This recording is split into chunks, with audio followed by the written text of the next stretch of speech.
Hi hello welcome back to Ashwini kitchen. ಇವತ್ತು high protein moong dal rice ಹೆಸರು ಕಾಳಿನ ಅನ್ನ ಮಾಡ್ತಾ ಇದ್ದೀನಿ. ಇದರಲ್ಲಿ ಫೈಬರ್ ಇರೋದ್ರಿಂದ ಡೈಜೆಷನ್ಗೆ ಒಳ್ಳೆಯದು, ಲೋ ಫ್ಯಾಟ್ ಇರೋದ್ರಿಂದ ಮತ್ತೆ ಹೈ ಫೈಬರ್ ಇರೋದ್ರಿಂದ ವೆಯ್ಟ್ ಲಾಸ್ ಕೂಡ ತುಂಬಾ ಹೆಲ್ಪ್ ಆಗುತ್ತೆ. ಹೇಗೆ ಮಾಡೋದು ಅಂತ ನೋಡೋಣ ಬನ್ನಿ. ಮೊದಲು 1 ಬೌಲ್ನಷ್ಟು ಹೆಸರು ಕಾಳನ್ನ ತಗೊಳ್ತಾ ಇದ್ದೀನಿ. ಇದನ್ನ ವಾಶ್ ಮಾಡ್ಕೊಂಡು ಇದನ್ನ ರಾತ್ರಿನೇ ನಾನು ನೆನೆ ಹಾಕಿ ಇಡ್ತಾ ಇದ್ದೀನಿ. 1 ಬೌಲ್ನಷ್ಟು ಅಕ್ಕಿ ತಗೊಳ್ತಾ ಇದ್ದೀನಿ. ಇದನ್ನು ಕೂಡ ರಾತ್ರಿನೇ ನೆನೆ ಹಾಕೊಂಡು ಇಟ್ಕೊಳ್ತಾ ಇದ್ದೀನಿ. ಅಕ್ಕಿ ಒಂದು ಅರ್ಧ ಗಂಟೆ ಅಥವಾ 1 ಗಂಟೆ ಮುಂಚೆ ನೆನೆ ಹಾಕೊಂಡ್ರು ಪರವಾಗಿಲ್ಲ. ಹೆಸರು ಕಾಳು ಮಾತ್ರ ಅಟ್ಲೀಸ್ಟ್ ಒಂದು 4-5 ಗಂಟೆ ನೆನೆದ್ರೆ ರೈಸ್ ತುಂಬ ಚೆನ್ನಾಗಿ ಬರುತ್ತೆ. ನಾನು ಬೆಳಿಗ್ಗೆ ಬ್ರೇಕ್ಫಾಸ್ಟ್ಗೆ ಮಾಡಿದ್ರಿಂದ ರಾತ್ರಿ 2 ನೆನೆ ಹಾಕ್ಕೊಂಡಿದ್ದೆ. ಸೊ ಇವೆರಡು ಇವಾಗ ನೆಂದಿದೆ. ಇವಾಗ ಸಬ್ಬಸಿಗೆ ಸೊಪ್ಪು, ಈರುಳ್ಳಿ, ಟೊಮೊಟೊ, ನಿಂಬೆಹಣ್ಣ ತಗೊಳ್ತಾ ಇದ್ದೀನಿ. ಈರುಳ್ಳಿನ ಕಟ್ ಮಾಡ್ಕೊಳ್ತಾ ಇದ್ದೀನಿ. ಟೊಮೊಟೊ ಕೂಡ ಈ ಥರ ಕಟ್ ಮಾಡ್ಕೊಳ್ತಾ ಇದ್ದೀನಿ ಉದ್ದುದ್ದಾಗಿ. ಸೊ ಲೆಮನ್ ಕಟ್ ಮಾಡ್ಕೊಂಡು ಇಟ್ಕೊಳ್ತಿದ್ದೀನಿ. ಖಾರ ಎಷ್ಟು ಬೇಕು ನೋಡಿಕೊಂಡು ನಿಮ್ಮ ಅಳತೆ ತಕ್ಕಷ್ಟು ಮೆಣಸಿಕಾಯಿನ ಕಟ್ ಮಾಡ್ಕೋಬೋದು ಅಥವಾ ಪೇಸ್ಟ್ ಕೂಡ ಮಾಡ್ಕೊಂಡು ಹಾಕ್ಕೋಬೋದು. ನಾನಿಲ್ಲಿ ಕಟ್ ಮಾಡ್ಕೊಂಡು ಹಾಕ್ಕೊಳ್ತಾ ಇದ್ದೀನಿ. ಸಬ್ಬಸಿಗೆ ಸೊಪ್ಪನ್ನ ತೊಗೊಳ್ತಾ ಇದ್ದೀನಿ. ಇಲ್ಲಿ ನಾನು 1 ಬೌಲ್ ಹೆಸರು ಕಾಳು ಮತ್ತು 1 ಬೌಲ್ ಅಕ್ಕಿಗೆ ಅರ್ಧ ಶೀವ್ಡ್ನಷ್ಟು ಸಬ್ಬಸಿಗೆ ಸೊಪ್ಪನ್ನ ತೊಗೊಳ್ತಾ ಇದ್ದೀನಿ. ಸಬ್ಬಸಿಗೆ ಸೊಪ್ಪು ಹಾಕೋದ್ರಿಂದ ತುಂಬ ಟೇಸ್ಟ್ ಬರುತ್ತೆ. ನೋಡಿ, ಕಾದಿರೋ ಎಣ್ಣೆಗೆ ಎಲ್ಲ ಸ್ಪೈಸಸ್ನ ಹಾಕ್ಕೊಳ್ತಾ ಇದ್ದೀನಿ. ಇದಕ್ಕೆ ಚಕ್ಕೆ, ಲವಂಗ, ಏಲಕ್ಕಿ, ಸೋಂಪು ಎಲ್ಲ ಸ್ಪೈಸಸ್ನ ಹಾಕ್ಕೊಂಡು ಕರಿಬೇವಿನ ಸೊಪ್ಪನ್ನ ಹಾಕ್ಕೊಳ್ತಾ ಇದ್ದೀನಿ. ಅದೆಲ್ಲ ಚಟಪಟ ಅಂತ ಸಿಡಿಯೋವಾಗ ಕಟ್ ಮಾಡಿರೋ ಈರುಳ್ಳಿನ ಹಾಕ್ಕೊಂಡು, ಈರುಳ್ಳಿ ಎಲ್ಲ ಸ್ವಲ್ಪ ಗೋಲ್ಡನ್ ಬ್ರೌನ್ ಆದಮೇಲೆ ಹಸಿಮೆಣಸಿಕಾಯಿನ ಹಾಕ್ಕೊಳ್ತಾ ಇದ್ದೀನಿ.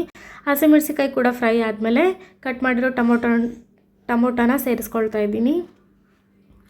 ಟೊಮೊಟೊನ ಸ್ವಲ್ಪ ಫ್ರೈ ಮಾಡಿಕೊಂಡು ಸ್ಮೂತ್ ಆಗೋವರೆಗೂ ಬಿಟ್ಕೋಬೇಕು. ಆಮೇಲೆ ಕಟ್ ಮಾಡಿರೋ ಸಬ್ಬಸಿಗೆ ಸೊಪ್ಪನ್ನ ಹಾಕ್ಕೊಳ್ತಾ ಇದ್ದೀನಿ. ಇದು ಸೊಪ್ಪು ಬಂದುಬಿಟ್ಟು ಅರ್ಧದಷ್ಟು ಅಥವಾ ಪೂರ್ತಿ ಕಡಿಮೆ ಆಗೋವರೆಗೂ ಇದನ್ನ ಫ್ರೈ ಮಾಡ್ಕೋಬೇಕು.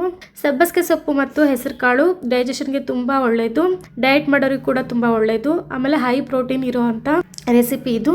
ಸೊಪ್ಪು ನೀಟಾಗಿ ಎಲ್ಲ ಫ್ರೈ ಆದಮೇಲೆ ಶುಂಠಿ ಬೆಳ್ಳುಳ್ಳಿ ಪೇಸ್ಟ್ನ ಸೇರಿಸ್ಕೊಳ್ತಾ ಇದ್ದೀನಿ. ಆಮೇಲೆ ನೆಂದಿರೋ ಹೆಸರು ಕಾಳನ್ನ ಇಲ್ಲಿ ಹಾಕ್ಕೊಳ್ತಾ ಇದ್ದೀನಿ. ಇಲ್ಲಿ ಮೊಳಕೆ ಬರೋವರೆಗೂ ಬಿಟ್ಕೊಂಡಿಲ್ಲ. ನೆಂದಿರೋ ಹೆಸರು ಕಾಳನ್ನ ಇದಕ್ಕೆ ಸೇರಿಸ್ಕೊಂಡು ಮಿಕ್ಸ್ ಮಾಡ್ಕೊಳ್ತಾ ಇದ್ದೀನಿ. ಸುಮ್ಮನೆ ಹೆಸರು ಕಾಳು ನೆನೆ ಹಾಕ್ಕೊಟ್ರೆ ತಿನ್ನಲ್ಲ ಅನ್ನೋರಿಗೆ ಈ ಥರ ಮಾಡ್ಕೊಂಡು ತಿಂದರೆ ತುಂಬ ಟೇಸ್ಟ್ ಕೂಡ ಚೆನ್ನಾಗಿರುತ್ತೆ. ಸಬ್ಬಸಿಗೆ ಸೊಪ್ಪು ಹಾಕಿರೋದ್ರಿಂದ ಟೇಸ್ಟ್ ಡಬಲ್ ಆಗುತ್ತೆ. ಆಮೇಲೆ ನೆಂದಿರೋ ಅಕ್ಕಿನ ಸೇರಿಸ್ಕೊಳ್ತಾ ಇದ್ದೀನಿ. ಇದೆಲ್ಲ ಮಿಕ್ಸ್ ಆದಮೇಲೆ ಅರಿಶಿಣ ಪುಡಿ, ಗರಂ ಮಸಾಲ, ಧನಿಯಾ ಪೌಡ್ರ್, ಒಂದು ಸ್ವಲ್ಪ ಸಾಂಬಾರು ಮಸಾಲನ ಹಾಕ್ಕೊಂಡು ಎಲ್ಲದನ್ನು ಮಿಕ್ಸ್ ಮಾಡ್ಕೊಳ್ತಾ ಇದ್ದೀನಿ. ಇಲ್ಲಿ 1 ಗ್ಲಾಸ್ ಅಕ್ಕಿಗೆ 1 ಬೌಲ್ ಅಕ್ಕಿ, 1 ಬೌಲ್ ಹೆಸರು ಕಾಳು ತೊಗೊಂಡಿದ್ದೀನಿ. ಸೊ ಅದು ಕ್ವಾಂಟಿಟಿ ಬಂದುಬಿಟ್ಟು 1 ಗ್ಲಾಸ್ನಷ್ಟು ಆಗಿದೆ. ಇಲ್ಲಿ 1 ಗ್ಲಾಸ್ ಕ್ವಾಂಟಿಟಿಗೆ ನಾನು 2 ಅರ್ಧದಷ್ಟು ನೀರು ಸೇರಿಸ್ಕೊಳ್ತಾ ಇದ್ದೀನಿ. ಕುಕ್ಕರಲ್ಲಿ ಮಾಡಿದರೆ 2 ಗ್ಲಾಸ್ ಹಾಕ್ಕೊಂಡಿದ್ರು ನಡೀತಾ ಇತ್ತು. ನಾನಿಲ್ಲಿ ಪ್ಯಾನಲ್ಲಿ ಮಾಡ್ತಾ ಇದ್ದೀನಲ್ವ, ಸೊ 2.5 ಹಾಕ್ಕೊಳ್ತಾ ಇದ್ದೀನಿ.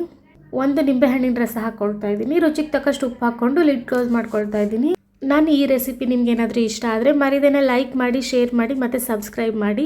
ಮರಿದೇನೆ ಒಂದ್ಸಲ ಟ್ರೈ ಮಾಡಿ ಹೇಗೆ ಬಂದಿದೆ ಅಂತ ಕಮೆಂಟ್ ಸೆಕ್ಷನಲ್ಲಿ ಮೆನ್ಷನ್ ಮಾಡಿ. ನನ್ನ ಚಾನಲ್ನಲ್ಲಿ ನಾನು ಯಾವ ರೆಸಿಪಿನ ತೋರಿಸ್ಬೇಕು ಅಂತ ನಿಮ್ಮ ಅನಿಸಿಕೆನ ನೀವು ಹೇಳಿ. ನಾನು ಕೂಡ ಒಂದ್ಸಲ ಟ್ರೈ ಮಾಡಿ ನೋಡ್ತೀನಿ. ಇದನ್ನು ಈ ಥರ ಅವಾಗವಾಗ ಮಿಕ್ಸ್ ಮಾಡ್ಕೋಬೇಕಾಗುತ್ತೆ. ನೋಡಿ, ಇವಾಗ ಕೊನೆಗೆ ಒಂದು 10 ನಿಮಿಷ ಲೋ ಫ್ಲೇಮಲ್ಲಿ ಇಟ್ಕೊಂಡು ಅನ್ನ ಬೇಯಿಸ್ಕೊಂಡಿದ್ದೀನಿ. ಇನ್ನು ಸ್ವಲ್ಪ ಮಾಯಿಶ್ಚರ್ ಇರುತ್ತಲ್ವ, ಅದು ಕೂಡ ಹೋಗಲಿ ಅಂತ ಲೋ ಫ್ಲೇಮ್ನಲ್ಲಿ ಅನ್ನ ಇಟ್ಕೊಂಡಿದ್ದೀನಿ. ಸೊ ಇವಾಗ ರೆಡಿಯಾಗಿದೆ high protein moong dal rice. ಚಿಕ್ಕ ಮಕ್ಕಳಿಗೆ ಸ್ಕೂಲಿಗೆ ಕಳಿಸೋವಾಗ best for lunch recipe, lunch box recipe ಅಂತ ಹೇಳ್ಬೋದು. ತುಂಬ ಕ್ವಿಕ್ಕಾಗಿ ಆಗುತ್ತೆ, ಹೆಲ್ತಿ ಕೂಡ ತುಂಬ ಒಳ್ಳೆಯದು. ಈ ಥರ ಮಾಡಿಕೊಟ್ರೆ ಮಕ್ಕಳು ಕೂಡ ತಿಂತಾರೆ. ಬ್ಲಡ್ ಶುಗರ್ ಮತ್ತು ಹಾರ್ಟ್ ಹೆಲ್ತಿ ಕೂಡ ತುಂಬಾ ಒಳ್ಳೆಯದು ಅಂತ ಹೇಳ್ಬೋದು. ಸೊ ಇಷ್ಟ ಆದರೆ ಲೈಕ್ ಮಾಡೋದನ್ನು, ಶೇರ್ ಮಾಡೋದನ್ನು ಮತ್ತು ಸಬ್ಸ್ಕ್ರೈಬ್ ಮಾಡೋದನ್ನು ಮರಿಬೇಡಿ. ಇನ್ನೊಂದು ರೆಸಿಪಿ ಜೊತೆ ಇನ್ನೊಂದು ವಿಡಿಯೋದಲ್ಲಿ ಮತ್ತೆ ಬರ್ತೀನಿ. Thank you, bye.